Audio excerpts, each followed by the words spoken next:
Sekretaris Daerah Aceh Taqwallah mengimbau rekanan untuk melakukan upaya-upaya khusus agar pengerjaan pembangunan 14 ruas jalan multi-years contract atau MYC selesai sesuai dengan target. Taqwallah meyakini dengan selesai 14 ruas jalan ini, maka geliat perekonomian masyarakat di kawasan tersebut bisa lebih baik lagi.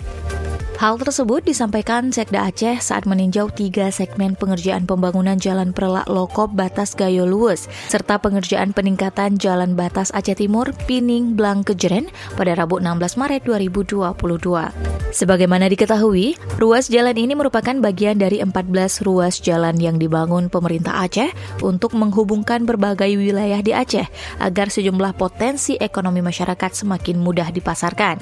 Pembangunan jalan ini terbagi atas 3 segmen, yaitu segmen pertama pembangunan peningkatan Jalan Perlak Lokop Batas Gayo Luwes sepanjang 21,7 km, segmen 2 peningkatan Jalan Perlak Lokop Batas Gayo Luwes sepanjang 40 km, dan segmen 3 peningkatan Jalan Perlak Lokop Batas Gayo Luwes sepanjang 28,8 km.